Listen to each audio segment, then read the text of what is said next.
Welcome back to another episode of Quick Picks with the Geek. I'm your host, Bro Power the Geek.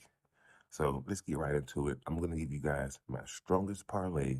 I'm also going to talk about a few live dogs and a prop better too. I'll make it quick, so let's get into it.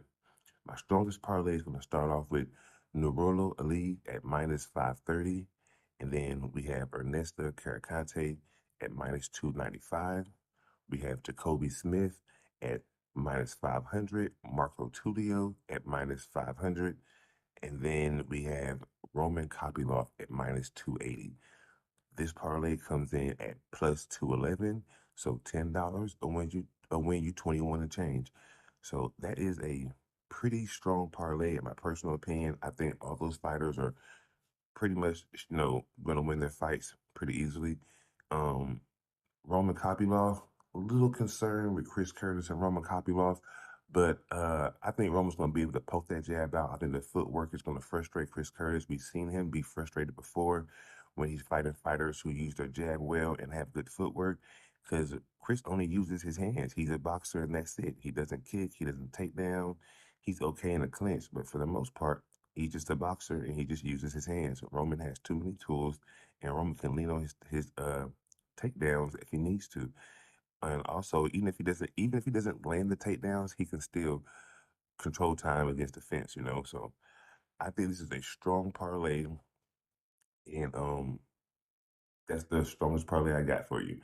So I'm gonna give you some live dogs that maybe if you want, you can mix in that parlay. Maybe you can put these dogs into a round robin, put a few of them to a round robin parlay. People sleep on the round robins, but you should definitely fuck with the round robin sometime.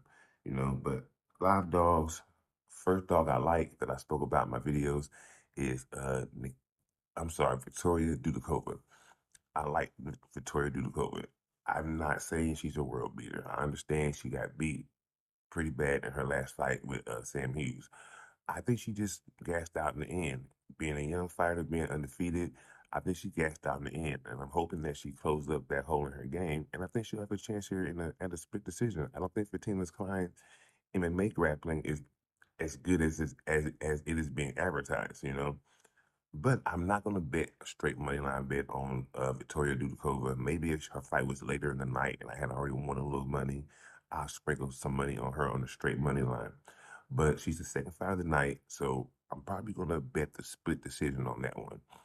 I say that because a lot of these female fights have been closer than what the odds suggest throughout the past 2 years. And they've been coming down to split decisions more than ever in the past 2 years. So I got a feeling that we're going to get some split decisions on this card, and this may be one of them. If Victoria can win a round and then have a round that's, edgy, we'll see. But Victoria, in my opinion, is a live dog, but I'm not going to be betting on her. I just don't have the strongest confidence because I do think Fatima Khan is good. But at plus 520 odds, man, you got to give it a shot because Fatima Khan hasn't proved it yet, right? So you got to give it a shot. Bruno Lopez is a live dog here. Magomed had problem with the leg kicks when he fought Bryson Ribeiro and had to lean on his grappling to win that fight. It was a boring fight, and he had to lean on his grappling. Bruno Lopez has better grappling than better takedown defense than Bryson Ribeiro has. He also has strong leg kicks, and he has really good boxing. Now, I think Magomed is going to win the fight, if I'm being honest with you. I've already said it in my video. I think he's going to be able to lean on his grappling if need, clinch work if need. I think he's going to keep the distance with his kicks. I think he's going to point his way to a decision. I don't think he's going to finish Bruno or anything, but I think he's going to win maybe a lackluster decision here. But Bruno has good hands. He has good boxing. He has good power. He is a plus 182 underdog, and I just feel like he has a chance. He has a chance. My official pick is going to be Magomed. But live dogs, Bruno's a live dog. Next live dog up, and this is my best and personal opinion, my strongest live dog for the night. Trey Ogden. Trey is a plus 154 underdog. It's not a huge dog, but it's enough to boost the parlay. And I think I'm sorry, Tiago Moises is good. but I don't think he beats Trey Ogden here. To beat Trey Ogden, he would have to land the takedowns. I don't think he's going to win the striking exchange, although I do believe him to have good striking. I definitely believe him to have good striking, but I don't think he wins the striking exchanges here. And I think Trey's going to win the striking exchange. I think he's going to win the grappling exchange. I don't know why the odds are like this. I'm just going to assume they want me to make some money this weekend. So I'm going to take advantage of that. So I do think Trey is a live dog. Now, Felipe Bunez and Jose Johnson. Jose Johnson has a problem with defending takedowns. Okay. I don't know how I feel about that. In his contender series fights, he had two, and he got taken down 18 times. He's been taken down all his fights multiple times, and he's a good grappler. He's good in the scrambles and stuff, but and he's a good striker on the feet. He just has terrible takedown defense. Felipe Bunez is a Brazilian Jiu-Jitsu black belt. He has good takedowns. He has good top pressure, and he has decent striking. He has some good speed. He has a good jab, a good 1-2. Is fast. I'm not saying he'll beat Jose Johnson on the feet, but I mean, Jose takes takedowns, bro. He can loses time off the clock, getting control. I just don't. I don't know. I think Felipe Munez is a live dog. This could be another bad split where they give it to Jose, but I think Felipe Munez can get him on the back or get him on the mat and control him from there. So I think Felipe Munez is a live dog as well. Obviously, we all know Christian Rodriguez is always a live dog, especially against these undefeated newcomers. He has put so many of them away, it makes no sense. In this fight, I think he's a live dog because he has really good defensive grappling. Will he get taken down in this fight? I believe so. I think the first round he'll get taken down. I think he'll defend well, and then I think he'll go to work the second and the third round.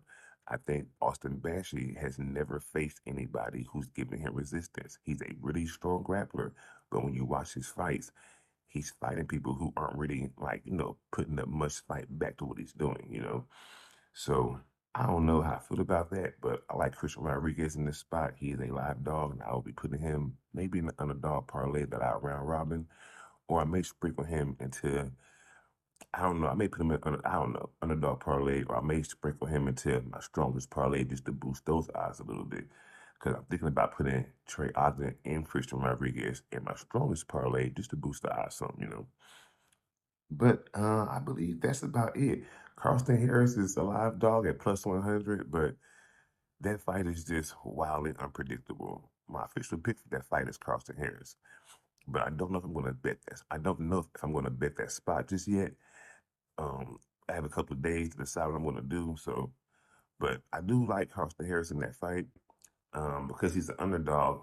Definitely, it'll be boost my parlays or whatnot. But like I say, I'm just worried, just worried Santiago is unpredictable as well. He could show up and get beat all 3 rounds, and then the last minute of the third round, throw a Hail Mary and knock Carlson out.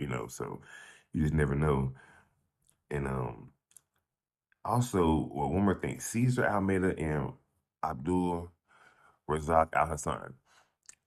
Abdul is a first round or bust type of fighter. He has never won a fight that has went past the first round, except for the one where he knocked the guy out in 29 seconds going into the second round. So he's never won a fight that goes past the first round. So I just don't have a lot of confidence in him at this spot because if Cesar Almeida can just stay alive the first round and just point him, poke out the jab, poke out some kicks, he has a really good shot of winning this fight just on the cards. My concern with Cesar Almeida is fights like the one with Ihor Potier, he doesn't finish Ihor. Ihor has been finished a lot. I think I want to say in like maybe 3 or 4 of his I want to say maybe 4 of his UFC losses, he's been finished. And Cesar Almeida, this amazing kickboxer, he fought Alex Pereira. He didn't finish him. I don't think Cesar Almeida finishes Abdul, but I do think he's going to stay safe, keep his distance, and let Abdul just swing himself to death. You know what I mean? Swing himself tired. And Abdul is still dangerous in these fights in the later rounds, but he's tired, and he's telegraphing his punches. He's still swinging with power, but they come telegraphed. They come much slower. you know, and a sharp striker like Cesar Almeida, if he survives that first, it's on to the races from there. He's going to put on the clinic. But if you're going to bet Abdul, I wouldn't bet, depending on what the odds are. The prop bets aren't up for FanDuel yet. But depending on what the odds are, I will only bet Abdul to win by knockout, first round knockout. Maybe I'll do second round knockout. But I wouldn't do anything more than that with him. I would really leave that one alone for the most part. Because although I think Caesar's going to win, Abdul is a bomb, bro. Like, he comes and he just blows shit up. And he could potentially blow this shit up the first round. So I won't put any money on either guy to win or lose or whatnot. But I do think Abdul is a live dog in the first round only, you know. And then that's pretty much it. I don't really have any more live dogs. I don't really have any more parlays for you. My strongest parlay is what I gave you. You can mix in some of these live dogs if you would like to boost that parlay, or you can round robin.